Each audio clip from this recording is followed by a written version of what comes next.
नमस्कार, मी अक्षदा. Indian TV news मध्ये आपले स्वागत. आपल्या शहरात व जिल्ह्यात आज काय विशेष घडले हे जाणून घेऊया इंडियन टीव्ही न्यूजच्या माध्यमातून. प्रकारचे जी काही अन्यायकारक फी वाढ केलेली असते शासनाने, मग ते महानगरपालिकेचे शिक्षण मंडळ असतील, पंचायत समितीचे गट शिक्षणाधिकारी असतील किंवा जिल्हा परिषदेचे जे काही गट शिक्षणाधिकारी असतील त्यांच्या माध्यमातून किंवा राज्य सरकारच्या माध्यमातून एक फी स्ट्रक्चर, एक नियमावली, किती फी प्रत्येक वर्षी किती टक्के फी वाढवावी जी न्यायकारक आहे याचं शेड्यूल तयार केलेलं आहे.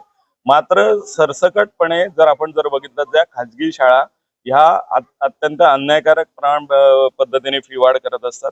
आता जर आपण या शाळेचा मुद्दा, आता आमचे उपजिल्हाध्यक्ष योगेश पाटील यांनी मांडला त्याप्रमाणे, या शाळेमध्ये पेरेंट टीचर्स असोसिएशन आहे, परंतु त्यांच्या ज्या पेरेंट टीचर्स असोसिएशन मधले जे मेंबर आहेत त्यांना सुद्धा देखील अंधारात ठेवून ही फी वाढ केलेली आहे. त्यांच्या माहितीच्या व्यतिरिक्त ही फी वाढ झालेली आहे.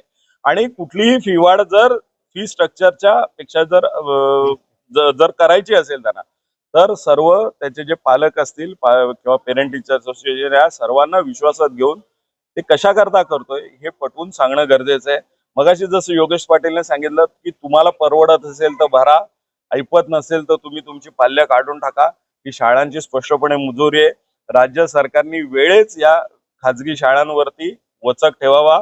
मग तो महानगरपालिकेच्या माध्यमातून असेल, पंचायत समिती आणि जिल्हा परिषदेच्या गट शिक्षणाच्या माध्यमातून असेल किंवा शिक्षण खात्याचे जे काही अधिकारी आहेत त्यांच्या माध्यमातून असेल, खाजगी शाळांना वाटेल तेव्हा वाटेल तशी फी वाढ करायची मनमानी राज्य सरकारने देऊ नये. अन्यथा वेळ प्रसंगी राज्य सरकारची सुद्धा महाराष्ट्र नवनिर्माण सेना संघर्ष करायला मागे पुढे पाहणार नाही.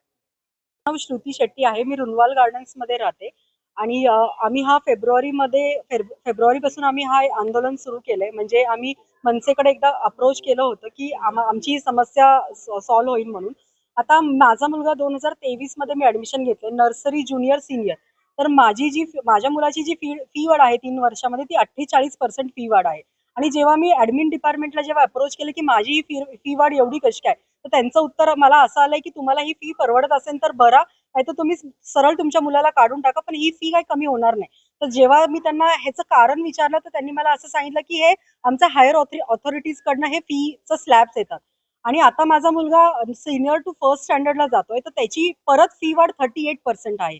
सो जेव्हा ह्याच्या रिगार्डिंग मी त्यांना विचारलं तर त्यांनी मला एक सांगितलं की हे आमच्या हातात नाहीये, पण जर का तुम्हाला तुमच्या मुलाचं ऍडमिशन काढायचं असेल तर तुम्ही दुसऱ्या स्कूलमध्ये ऍडमिशन घ्या. आणि जसं मनसेकडनं आम्ही अप्रोच केलं तर आम्हाला सुरुवातीला आम्ही काही पॅरेंट्स होतो, 15-20 जण होतो. आता आम्ही जवळपास 300 प्लस पॅरेंट्स आहोत, ज्यांनी आम्ही त्यांच्यावर विश्वास ठेवलाय आणि आमचा विश्वास कुठे डगमगला नाहीये. आणि आमचे आतापर्यंत स्कूलने 30 ते 40% एकाच वेळी फी वाढवलेली आहे. आमचा त्याला विरोध आहे. नियमाच्या बाहेर जाऊन ही शाळा इथे काम करत आहोत. इथे सर्व राहणारे मध्यमवर्गीय सर्व फॅमिलीज आहेत, त्यांना त्यानुसारच त्यांनी फी वाढवली पाहिजे. 30% 40% जी फी वाढवणं हे नियमाच्या बाहेर आहे.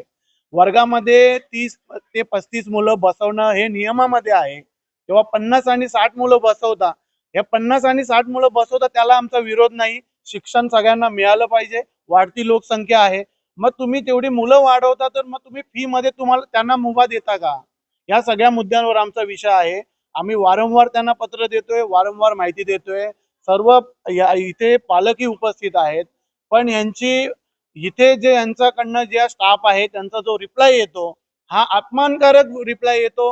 वारंवार सगळ्या पालकांचा अपमान केला जातो की तुम्हाला जर फी भरायची असेल तर फी भरा, तुमची ऐपत नसेल तर तुम्ही मुलांना बाहेर काढा. हे यांची मुजुरी आम्ही इथे चालून देणार नाही. नियमामध्ये राहून यांनी करावं. तर शाळेला इथे शिक्षण देता, तुम्ही चांगली गोष्ट करता, पण नियमामध्ये राहून करा. आम्ही त्याचं स्वागत करू. रुजुता सावंत आहे. माझा मुलगा इथे फर्स्ट स्टँडर्ड मध्ये आहे आणि मी खूप मोठ्या अपेक्षा ठेवून या शाळेमध्ये घातलं होतं त्याला, की एक क्वालिटी एज्युकेशन मिळेल त्याला किंवा काही. पण माझं सगळं वर्षभरामध्ये हे सगळं फोल झालेलं आहे. मी मल्टिपल ईमेल्स लिहिले होते शाळेला वेगवेगळ्या गोष्टीमध्ये. हे लोक मुलांनाच फक्त डिस्क्रिमिनेट नाही करत, एकच फर्स्ट स्टँडर्ड मधल्या मुलांना प्रत्येक वेळेला म्हणजे वेगवेगळी फी आहे. ह्यांचा मुलगा वेगळा फी भरतो, माझा मुलगा. हे तुम्ही ऍज अ चाइल्ड तुम्ही प्रत्येक मुलाला वेगवेगळ्या प्रमाणामध्ये ट्रीट करतात आणि हे अतिशय चुकीचं आहे. आणि ह्याच्यासाठी इनफॅक्ट आणि मी खूप थँकफुल आहे मनसेची की त्यांनी आम्हाला एवढा सपोर्ट केला, पालकांना आम्हाला सपोर्ट केला. आम्ही जेव्हा राजूदादांना ईमेल लिहिला म्हणजे आमच्या सगळ्या पालकांनी, त्यांनी आम्हाला प्रॉम्प्ट रिस्पॉन्स दिला आणि म्हणून आम्ही ही लढाई आतापर्यंत लढू शकलो. आणि आम्हाला पूर्णपणे इनफॅक्ट आम्हाला हेही पाहिजे की इथला प्रिन्सिपल पण चेंज व्हावा, कारण का प्रिन्सिपलला बिलकुल बॉदर्ड नाहीये. साधं जे एक वर्षभराचा एक प्रोग्राम असतो त्याच्यामध्येही प्रिन्सिपल येत नाही. त्यांचे जे मान्यवर येतात ते म्हणजे डायटिशियनला ऍज अ मेन पॉइंट म्हणून बोलायला, चीफ गेस्ट म्हणून हे लोक बोलवतात. त्याच्यावरनच त्यांचा माइंडसेट कळतो की काय क्वालिटी ऑफ एज्युकेशन हे देत आहे. जस्ट ब्रँड नेम आहे युरो स्कूल करून, पण actually quality education is zero. I must say that. Teachers yes, it is not up to the mark. इथे जे टीचर्स जे आहेत त्यांना बिलकुल एक्सपिरियन्स नाहीयेत. ऍक्च्युली मला सुद्धा त्या लोकांनी अप्रोच केलं होतं की तुम्ही आमचा कोर्स घ्या, तुम्ही इथे आम्ही तुम्हाला शिकू आणि मग तुम्ही टीचरसाठी तुम्ही क्वालिफाय होऊ शकता. जेव्हा मला ऍक्च्युली टीचरचं काहीही नॉलेज नाही, बट तरी ते लोक मला अप्रोच करतात का तर त्यांना कमी सॅलरीमध्ये त्या लोकांना टीचर्स मिळत आहेत.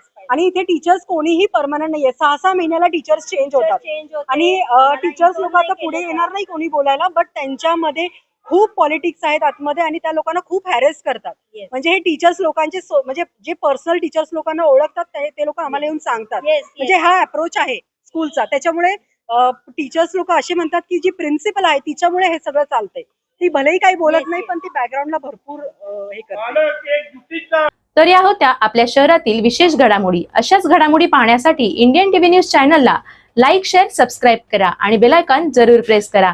तर पुन्हा भेटूया अशाच काही नवीन बातम्यांसोबत. तोपर्यंत धन्यवाद.